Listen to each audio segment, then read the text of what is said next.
گزر جاتے. عمر فاروق اعظم کے بارے میں کون نہیں جانتا؟ جب بیت المقدس کو فتح کرنے کے لیے اس کی چابی اپنے ہاتھ میں لینے کے لیے عیسائیوں نے کہا تھا ہم آپ کو بغیر جنگ کے بیت المقدس کی چابی دے دیں گے، آپ صرف عمر کو بلا دیں، عمر کو دکھا دیں.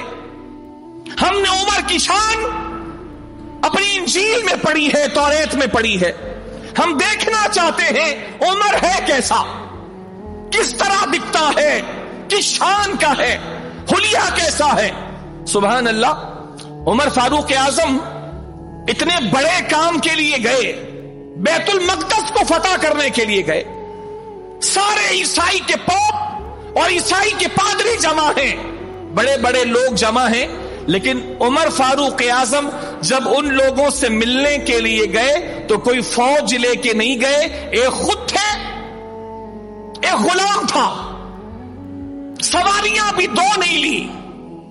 امیر المومنین ہیں، 22 لاکھ مربع میل پر حکومت کر رہے ہیں، اپنے ساتھ ایک غلام کو لے کر گئے اور غلام کو اس بات پہ تیار کیا کہ تھوڑی دیر میں اونٹ پر بیٹھوں گا اور تو اونٹ کی نکیل پکڑ کے چلے گا، اور تھوڑی دیر تو اونٹ پر بیٹھے گا اور میں اونٹ کی نکیل پکڑ کے تیرے آگے آگے چلوں گا. غلام تو تیار نہیں ہو رہا تھا.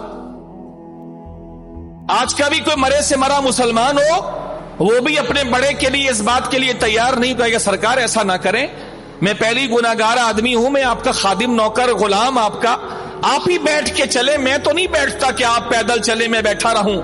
وہ غلام بھی نہیں مانا. لیکن عمر فاروق اعظم رضی اللہ تعالیٰ نے ارشاد فرمایا میرے ساتھ چلنے کے لیے یہ ضروری ہے کہ انصاف سے چلیں گے، انصاف سے چلیں گے. ایسا نہیں ہوگا کہ میں بیٹھا رہوں تو پیدل چلے، اور سواری بھی ہم دو نہیں لیں گے، بیت المال پہ بوجھ نہیں ڈالیں گے، اس طرح جائیں گے، کبھی تو سوار میں پیدل، کبھی میں سوار تو پیدل.